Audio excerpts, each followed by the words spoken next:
Sanibingelela bazalwane egameni likaJesu Kristu Inkosi, Inkosi yomusa, Inkosi yothando, Inkosi yesihawu.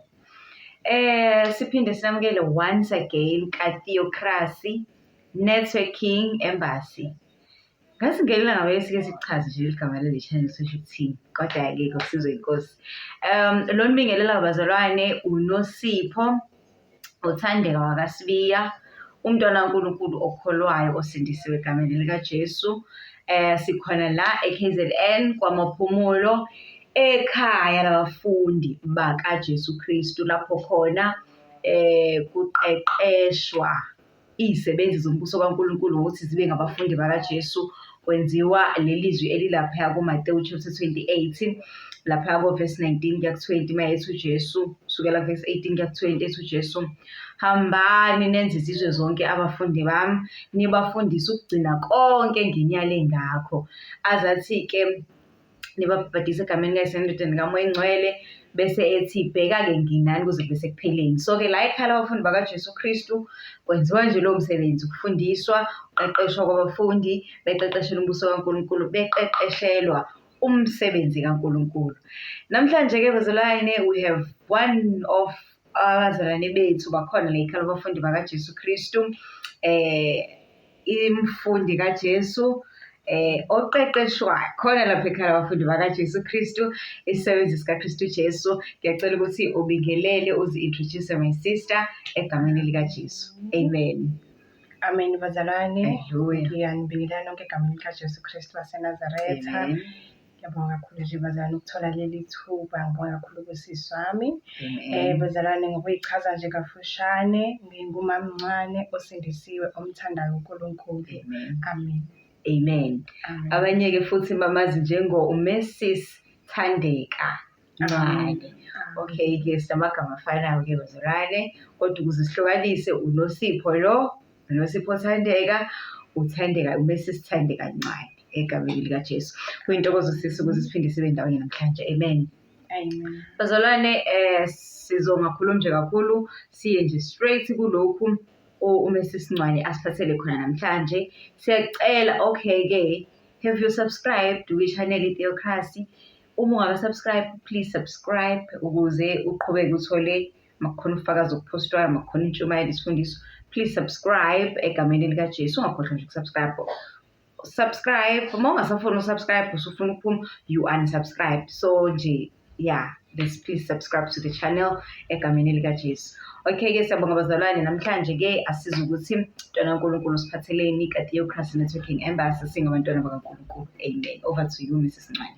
Amen. Haleluya bazalwane. Bengicela nje ukuthi ngingakanabi kakhulu ngisho inamba yami bazalwane. Makwenzeka kukhona ufuna ukuba nemibuzo. Okay bazalwane. Ithi 063 063 29 77 013. Amen. Amen. Amen bazalwane. Hallelujah. Bengicela-ke usisi wethu asivulele ngokwamathewu chapter 6 verse 33. Okay. Bese ngicela ukuthi asifundele size ukuthi namhlanje umoya ongcwele usifundisa ini. Okay. Siyafunda bazalwane Matthew 6 verse 33 kuthi, kodwa funani kuqala umbuso kaNkulunkulu nokulunga kwakhe, khona konke lokhu kuyakwenezelwa nina. Amen. Amen. Haleluya bazalwane. Hallelujah. Namhlanje umoya ongcwele usifundisa kakhulu kwingxenye yokulunga bazalwane. Haleluya. Amen. Bengicela ukuthi siqale siqine kuyona namhlanje umoya ongcwele usifundisa kuyona. Ngizoba nemibuzo nezimpendulo bezalwane. Imibuzo ngiyayibhala nezimpendulo ngiyazisho bazalwane, zisezweni. Nomzalwane ngicela ukuthi ekhaya azivulele yena ukuze ezoyitholela. Haleluya bazalwane. Amen. Umbuzo wokuqala uthi yini ukulunga? Haleluya bazalwane. Hallelujah. Impendulo yakhona siyithola kuHebheru 10 verse 38. Ophenduleka kanje. Ethi kepha olungileyo kwami uyakuphila ngokukholwa. Kodwa mayehlehla nyovana umphefumulo wami awuthokozi ngayo. Sesitholile-ke impendulo bazalwane ukuthi kuyini ukulunga. Ukulunga bazalwane ukuphila ngokukholwa.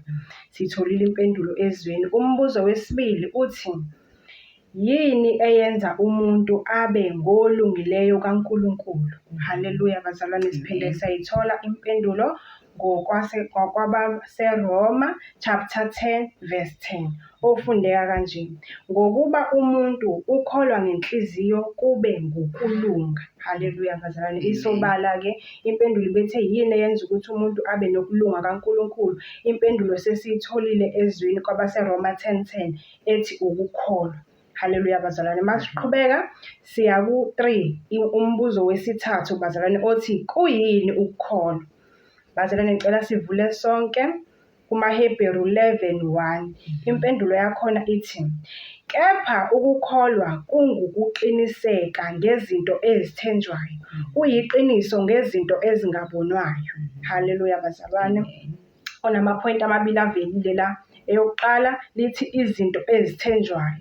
Uma uzozibuza ukuthi ziyini lezo zinto lezo ezithenjwayo, ngicela siphinde sivuleke kuJeremiya 17:7. Iphenduleka kanje, ubusisiwe umuntu othemba lakhe linguJehova nothemba lakhe likuJehova. Amen. Mzalwane ngicela uyifundele nawe impendulo siyayithola ukuthi sithemba uJehova. Iphinde futhi iZaga 3:5 ithi themba kuJehova ngayo yonke inhliziyo yakho, ungenciki kwakho ukuqonda. Haleluya bazalwane. Cela siqhubeke sesi-5, point lesi-5, umbuzo wesi-5 bazalwane uthi izinto ezingabonwayo ziyini? Siphinde sivule futhi ngokwabaseHebheru sesekuyiHebheru 11:3 uphenduleka kanje, ngokukholwa siqonda ukuthi izwe lonke ladatshulwa ngezwi likaNkulunkulu kuze kuthi okubonwayo akuveli kokubonwayo. Haleluya bazalwane. Incwadi iyasicacisela ukuthi okubonwayo akuveli kokubonwayo, kodwa okubonwayo kuvela kokungabonwa. Ikuphi lokho okungabona bazalwane? Izwi likaNkulunkulu. Haleluya. Masiqhubeka bazalwane siya ku-6, umbuzo wakhona uthi ubonakala kanjani umuntu okholwayo? Bazalwane ngicela sivule futhi amaHubo 116 verse 10. Impendulo yakhona ithi ngiyakholwa ngakho ngiyakhuluma. Umuntu uma esekholwa simbona ukuthi akhulume bazalwane, akhulume lento ayikholwayo. Haleluya bazalwane. Masiqhubeka siya ku-7, umbuzo wakhona uthi yini umphumela wokukholwa? Haleluya. Impendulo siyayithola futhi ngokwaJohane 11:40 uphenduleka kanje, uJesu wathi kuye, angishongo yini kuwe ukuthi uma ukholwa uza kubona inkazimulo kaNkulunkulu na? Ngiyacabanga sayikhumbula sonke leyo ndaba uJesu ekhuluma noMarta ukuthi angishongo na ukuthi kholwa ngoba uma ukholwa uza kuyibona inkazimulo kaNkulunkulu. Okusho nala impendulo siyayithola bazalwane ukuthi umphumela wokukholwa ukubona inkazimulo kaNkulunkulu. Haleluya bazalwane. Manje iqhubeka u-6 u-8 unombuzo wakhona uthi uzizwa kanjani uNkulunkulu ngomuntu ongakholwa? Umunye uzoyibuza vele ukuthi okay, labantu abangakholwa uNkulunkulu uzizwa kanjani ngabo? Impendulo siyayithola bazalwane Hebheru 11:6 uphendula kanje, uthi kepha-ke ngaphandle kokukholwa akwenzeki ukumthokozisa, ngokuba ozayo kuNkulunkulu umelwe ukukholwa ukuthi ukhona nokuthi ungumvuzi walabo abamfunayo. Bazalwane uNkulunkulu akathokozi uma singakholwa. Haleluya. Mangiqhubeka sengiku-9, umbuzo wesi-9 uthi uNkulunkulu uthokoza ngomuntu onjani? Haleluya bazalwane ngicela sivulele amaHubo 45 verse 7. Impendulo yakhona ithi ukuthandile ukulunga wakuzonda ukubi. Haleluya bazalwane. Masiqhubeka sesiku-10 futhi umbuzo nakhona uthi ubani oyisibonelo ezweni ngokuthandwa nangokuthokozisa uNkulunkulu? Cela sivulele bazalwane ngokwaMathewu chapter 3 verse 17. Impendulo yakhona ithi bheka kwavela izwi ezulwini lithi, lo uyindodana yami ethandekayo engithokozile ngayo. Bazalwane impendulo siyayithola ukuthi uJesu bazalwane kaphuma izwi qeda kubhabhadiswa uJohane elithi lo uyindodana yami engithokozile ngayo futhi ethandekayo kimi. Haleluya bazalwane. Amen. Masiqhubeka bazalwane ngibe sengifaka okunye bazalwane umbuzo futhi engiwenzela ngithe kungani uJesu enze umfuziselo wokufa nokuvuka kwakhe emanzini? Yingoba akabalahli nabakholwa ngokubona. Haleluya bazalwane. uJesu usithanda sonke, noThomas sazi sonke ukuthi naye uJesu wayemthanda. Impendulo yakhona ithi, uJesu waphendula wathi kuye, vuma kalokhu, wayekhuluma noJohane, ngokuba kusifanele ukugcwalisa kanjalo ukulunga konke. Jesu Kristu ukugcwalisile ukulunga konke bazalwane. Mangiqhubeka ngizothi uJesu Kristu wagcwalisa ukulunga konke. Manje kwethu ukukholwa ngumsebenzi opheleleyo awenzayo. Haleluya bazalwane. Mangiqhubeka bazalwane ngizothi yini eyenza sifaneleke ukuba sibe ngamadodana namadoda kaNkulunkulu. Haleluya bazalwane, amadodakazi namadodana. Amen. Ngiyabonga.